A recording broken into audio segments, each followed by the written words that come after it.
السلام علیکم دوستو، میں نے ایک ویڈیو لے کر آیا ہوں، اسلامک ویڈیو، بہت اچھا ویڈیو ہے۔ پورا ویڈیو کو دیکھیے اور دیکھنے کے بعد کمنٹ باکس میں بتائیے کیسا ہے ویڈیو، اور فالو بھی کیجیے، لائک بھی کیجیے اور شیئر بھی کیجیے۔ خدا حافظ۔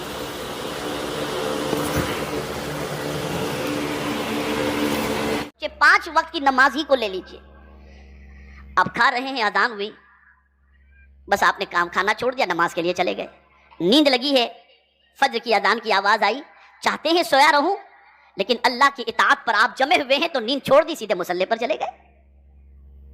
آپ ذرا سوچیں، دن میں 5 مرتبہ سارے کام چھوڑ کر مصروفیت میں لگے رہنے کے بعد سارے کاموں کو چھوڑ کر اللہ کی عبادت کے لیے دن میں 5 مرتبہ جانا، یہ معمولی کام تو نہیں ہے، بہت مشکل والا کام ہے۔ لیکن جب کوئی بندہ جم جاتا ہے اس کام پر، اور جب کوئی بندہ اس چیز کے سلسلے میں اپنے آپ کو تیار کر لیتا ہے، تو پھر اس کے لیے یہ مشکل کام نہیں ہوتا، اس کے لیے اللہ آسان کر دیا کرتا ہے۔ اسی طریقے سے ماہ رمضان کو لے لیجئے، بھوک لگی رہتی ہے، لیکن 1 مہینے تک بندہ اپنے آپ کو صبح صادق سے لے کر غروب آفتاب تک 3 چیزوں سے روک رہا ہے، یہ صبر ہے۔ اور اسی لیے رمضان کا مہینہ ہے، اس کا نام بھی اللہ کے رسول صلی اللہ علیہ وسلم نے شہر الصبر بھی فرمایا کہ یہ صبر کا مہینہ ہے۔ تو یہ بھی اللہ کی اطاعت پر صبر ہے کہ بندہ صبر کر، بھوک لگی ہے لیکن صبر کر رہا ہے، نہیں میرا رب ناراض ہو جائے گا، میں اس کی فرما برداری کروں۔ حج کے لیے جاتا ہے اللہ کی توفیق سے، تو جو کچھ قوانین ہیں، جو کچھ مسائل ہیں، جو کچھ پابندیاں ہیں، وہ 5 دنوں تک جب تک احرام میں رہتا ہے ان پابندیوں کو بجا لاتا ہے، وہ بھی ایک قسم کا صبر ہے۔ لیکن یہ چند چیزوں پر ہی صبر پر اکتفا نہیں کرنا، بلکہ جو اللہ کا حکم ملے اور جو اللہ کے رسول کا حکم ملے، اس حکم پر عمل کرنے میں تم جم جاؤ، اور یہ سوچو یہ کسی اور کا نہیں، پالنہار حقیقی کا حکم ہے، ہمیں اس کی اطاعت کرنی ہے، فرما برداری کرنی ہے۔ تو اگر کوئی شخص اللہ عز و جل اور اس کے رسول کی اطاعت کو اپنے اوپر لازم کر لے اور اطاعت کرتا ہے، تو یہ صبر علی الطاعات کے زمرے کے اندر شامل ہوگا، اور ایسے بندے کو بھی قرآن مقدس اور احادیث کی روشنی میں صابر کہا جائے گا، صابر کہا جائے گا۔ دوسری قسم ہے صبر عن المعصیہ، گناہوں سے صبر، بچنا، گناہوں سے بچنے میں اپنے آپ کو مضبوط رکھنا کہ میں یہ گناہ نہیں کروں گا، رب نے منع فرما دیا، میں یہ گناہ نہیں کروں گا۔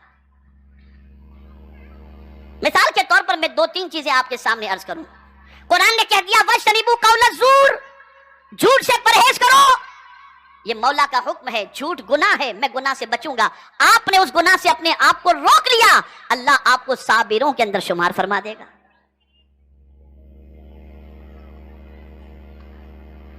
تو گناہوں سے اپنے آپ کو روکنا یہ بھی صبر ہے،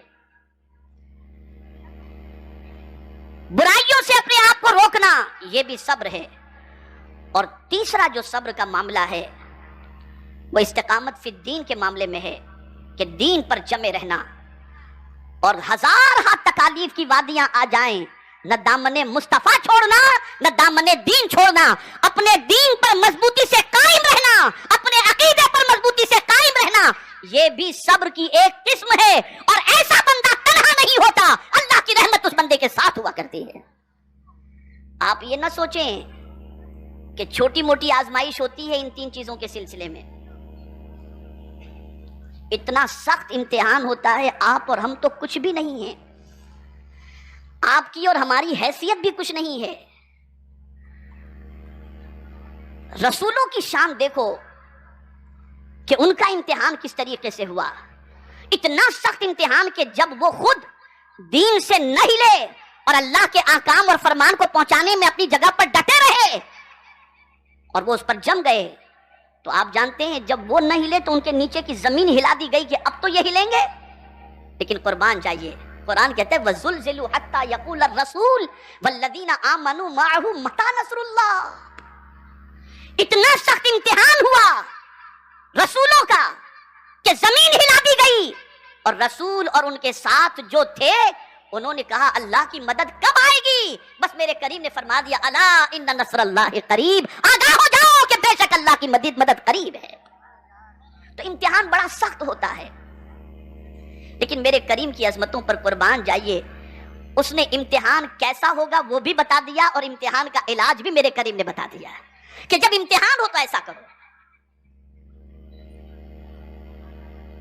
تو بہت سخت امتحان جو ہے وہ ہوا ہے، اور بہت سخت امتحان مال اور جان کے سلسلے میں اللہ رب العزت جل جلالہ لے گا۔ ایسی سچویشن کے اندر صبر کے دامن کو تھامے رکھنے کا حکم اللہ رب العزت جل جلالہ نے عطا فرمایا۔ اب صبر کو تھوڑا سا مزید سمجھیں آپ، کتنا ہی بڑا پہلوان کیوں نہ ہو، اس کا بھی جب امتحان ہوتا ہے تو اس کے لیے بھی قدرت کا حکم صبر کا ہے۔